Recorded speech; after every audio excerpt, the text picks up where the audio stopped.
जय श्री कृष्ण दोस्तों। आज हम आपके लिए कार्तिक माह के महात्म्य का 29वां और 30वां अध्याय लेकर प्रस्तुत हैं। प्रभु कृपा से सुना रहा सुंदर शब्द सजाए कार्तिक मास महात्म का 29वां अध्याय। राजा पृथु ने कहा, हे मुनि श्रेष्ठ, आपने कलह द्वारा मुक्ति पाए जाने का वृत्तांत मुझसे कहा, जिसे मैंने ध्यान पूर्वक सुना। हे नारद जी, यह काम उन दो नदियों के प्रभाव से हुआ था। कृपया यह मुझे बताने की कृपा कीजिए। नारद जी बोले, हे राजन, कृष्णा नदी साक्षात भगवान श्री कृष्ण महाराज का शरीर और वेणु नामक नदी भगवान शंकर का शरीर है। इन दोनों नदियों के संगम का महात्म्य श्री ब्रह्मा जी भी वर्णन करने में समर्थ नहीं हैं। फिर भी चूंकि आपने पूछा है, इसलिए आपको इनकी उत्पत्ति का वृत्तांत सुनाता हूँ। ध्यान पूर्वक सुनो। चाक्षसु मनवंतर के आरंभ में ब्रह्मा जी ने सहने पर्वत के शिखर पर यज्ञ करने का निश्चय किया। वह भगवान विष्णु, भगवान शंकर तथा समस्त देवताओं सहित यज्ञ की सामग्री लेकर उस पर्वत के शिखर पर लग गए। महर्षि भृगु आदि ऋषियों ने ब्रह्म मुहूर्त में उन्हें दीक्षा देने का विचार किया। तत्पश्चात भगवान विष्णु ने ब्रह्मा जी की भार्या त्वरा को बुलवाया। वह बड़ी धीमी गति से आ रही थी। इसी बीच में भृगु जी ने भगवान विष्णु से पूछा, हे प्रभु, आपने त्वरा को शीघ्रता से बुलाया था, वह क्यों नहीं आई? ब्रह्म मुहूर्त निकल जाएगा। इस पर भगवान विष्णु बोले, यदि त्वरा यथा समय यहाँ नहीं आती है तो आप गायत्री को ही स्त्री मानकर दीक्षा विधान कर दीजिएगा। क्या गायत्री पुण्य कर्म में ब्रह्मा जी की स्त्री नहीं हो सकती? नारद जी ने कहा, हे राजन, भगवान विष्णु की इस बात का समर्थन भगवान शंकर जी ने भी किया। यह बात सुनकर भृगु जी ने गायत्री को ब्रह्मा जी के दाईं ओर बिठाकर दीक्षा विधान आरंभ कर दिया। जिस समय ऋषि मंडल गायत्री को दीक्षा देने लगा, उसी समय त्वरा भी यज्ञ मंडल में आ पहुंची। ब्रह्मा जी के दाईं और गायत्री को बैठा देखकर ईर्ष्या से कुपित होकर त्वरा बोली, जहाँ अपूज्यों की पूजा और पूज्यों की अप्रतिष्ठा होती है, वहां पर दुर्भिक्ष, मृत्यु तथा भय तीनों अवश्य हुआ करते हैं।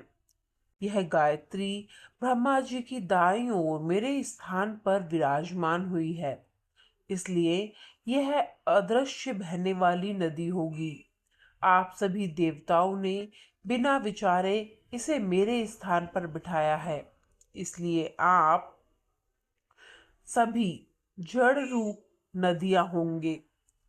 नारद जी राजा पृथु से बोले, हे राजन, इस प्रकार त्वरा के श्राप को सुनकर गायत्री क्रोध से आग बबूला होकर अपने होठ चबाने लगी। देवताओं के मना करने पर भी उसने उठकर त्वरा को शाप दे दिया। गायत्री बोली, त्वरा, जिस प्रकार ब्रह्मा जी तुम्हारे पति हैं, उसी प्रकार मेरे भी पति हैं। तुमने व्यर्थ ही शाप दे दिया है, इसलिए तुम भी नदी हो जाओ। तब देवताओं में खलबली मच गई। सभी देवता त्वरा को साष्टांग प्रणाम करके बोले, हे देवी, तुमने ब्रह्मा आदि समस्त देवताओं को जो शाप दिया है वह उचित नहीं है, क्योंकि यदि हम सब जड़ रूप नदियां हो जाएंगे तो फिर निश्चय ही यह तीनों लोक नहीं बच पाएंगे। चूंकि यह शाप तुमने बिना विचार किए दिया है, इसलिए यह शाप तुम वापस ले लो। त्वरा बोली, हे देवगण, आपके द्वारा यज्ञ के आरंभ में गणेश पूजा न किए जाने के कारण ही यह विघ्न उत्पन्न हुआ है। मेरा यह शाप कदापि खाली नहीं जा सकता। इसलिए आप सभी अपने अंगों से जड़ीभूत होकर अवश्यमेव नदियां बनाओगे। हम दोनों बहनें सौतने भी अपने अपने वंशों में पश्चिम में बहने वाली नदियां बनेंगी। नारद जी राजा पृथु से बोले, हे राजन, त्वरा की यह वचन सुनकर भगवान विष्णु, शंकर आदि सभी देवता अपने अपने अंशों से नदियां बन गए। भगवान विष्णु के अंश से कृष्णा, भगवान शंकर के अंश से वेणी, भगवान ब्रह्मा जी के अंश से कुकुमदुमती नामक नदियां उत्पन्न हो गईं। समस्त देवताओं ने अपने अंशों को जड़ बनाकर वहीं सहनीय पर्वत पर फेंक दिया। फिर उन लोगों के अंश पृथक पृथक नदियों के रूप में बहने लगे। देवताओं के अंशों से सहस्त्रों की संख्या में पश्चिम की ओर बहने वाली नदियां उत्पन्न हो गईं।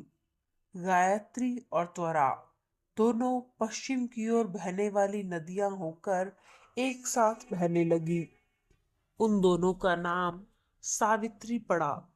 ब्रह्मा जी ने यज्ञ स्थान पर भगवान विष्णु तथा भगवान शंकर की स्थापना की। दोनों देवता महाबल तथा अतिबल के नाम से प्रसिद्ध हुए। हे राजन, कृष्णा और वेणी नदी की उत्पत्ति का यह वर्णन जो भी मनुष्य सुनेगा या सुनाएगा, उसे नदियों के दर्शन और स्नान का फल प्राप्त होगा। इस प्रकार कार्तिक माह के महात्म्य के अंतर्गत 29वां अध्याय संपन्न हुआ। अध्याय 30। कार्तिक मास की कथा करती भवसागर से पार। 30वां अध्याय सुनाऊं, हो जाए हरि कृपा अपार। भगवान श्री कृष्ण सत्यभामा से बोले, हे प्रिय, नारद जी के यह वचन सुनकर महाराजा पृथु बहुत आश्चर्यचकित हुए। अंत में उन्होंने नारद जी का पूजन करके उनको विदा किया। इसलिए माघ, कार्तिक और एकादशी, यह 3 व्रत मुझे अत्यधिक प्रिय हैं। वनस्पतियों में तुलसी, महीनों में कार्तिक और तिथियों में एकादशी और क्षेत्रों में प्रयाग मुझे बहुत प्रिय है। जो मनुष्य इंद्रियों पर विजय प्राप्त कर इनका सेवन करता है, वह मुझे यज्ञ करने वाले मनुष्य से भी अधिक प्रिय है। जो मनुष्य विधि पूर्वक इनकी सेवा करते हैं, मेरी कृपा से उन्हें समस्त पापों से छुटकारा मिल जाता है। भगवान श्री कृष्ण के वचन सुनकर सत्यभामा ने कहा, हे प्रभो, आपने बहुत ही अद्भुत बात कही है कि दूसरे के लिए पुण्य के फल से कलह की मुक्ति हो गई। यह प्रभावशाली कार्तिक मास आपको अधिक प्रिय है, जिससे पतिद्रोह का पाप केवल स्नान के पुण्य से ही नष्ट हो गया। दूसरे मनुष्य द्वारा किया हुआ पुण्य उसको देने से किस प्रकार मिल जाता है, यह आप मुझे बताने की कृपा करें। श्री कृष्ण भगवान बोले, प्रिय, जिस कर्म द्वारा बिना दिया हुआ पुण्य और पाप मिलता है, उसे ध्यानपूर्वक सुनो। सतयुग में देश, ग्राम और कुलों को दिया पुण्य या पाप मिलता था, किंतु कलयुग में केवल कर्ता को ही पाप तथा पुण्य का फल भोगना पड़ता है। संसर्ग न करने पर वह भी व्यवस्था की गई है, और संसर्ग से पाप और पुण्य दूसरों को मिलते हैं, उसकी व्यवस्था भी सुनो। पढ़ाना, यज्ञ करना और एक साथ भोजन करने से पाप पुण्य का आधा फल मिलता है। एक आसन पर बैठने तथा सवारी पर चढ़ने से, श्वास के आने जाने से पुण्य और पाप का चौथा भाग जीव मात्र को मिलता है। छूने से, भोजन करने से, दूसरे की स्तुति करने से पुण्य और पाप का 6वां भाग मिलता है। दूसरे की निंदा, चुगली, धिक्कार करने से उसका 7वां भाग मिलता है।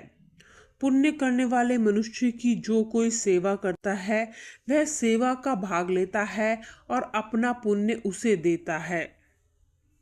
नौकरी और शिष्य के अतिरिक्त जो मनुष्य दूसरे से सेवा करवाकर उसे पैसे नहीं देता वह सेवक उसके पुण्य का भागी होता है।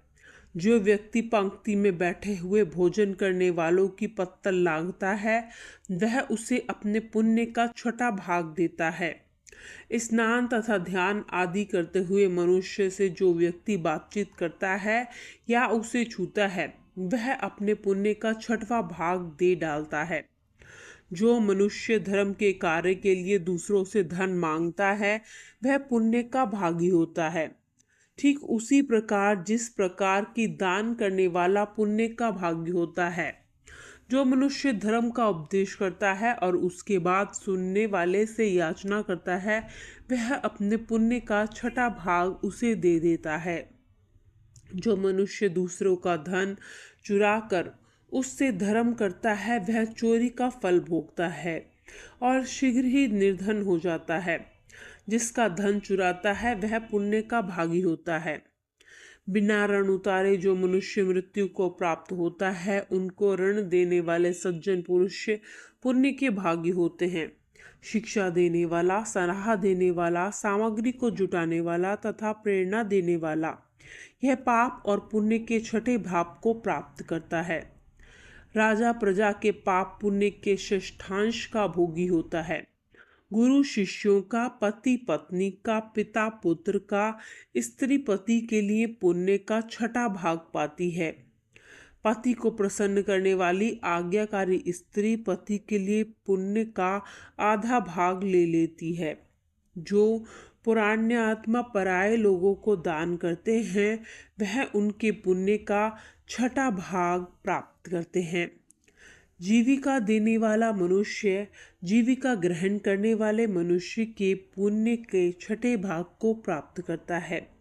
इस प्रकार दूसरों के लिए पुण्य अथवा पाप बिना दिए भी दूसरे को मिल सकते हैं, किंतु यह नियम जो मैंने बतलाए हैं ये कलयुग में लागू नहीं होते। कलयुग में तो एकमात्र कर्ता को ही अपने पाप और पुण्य भोगने पड़ते हैं। इस संबंध में एक बड़ा पुराना इतिहास है जो कि बहुत पवित्र है, बुद्धि कर प्रदान करने वाला कहा जाता है। इसका वर्णन 31वें अध्याय में किया गया है। इस प्रकार कार्तिक माह के महात्म्य का 30वां अध्याय संपन्न हुआ। जय श्री हरि, जय श्री हरि। धन्यवाद।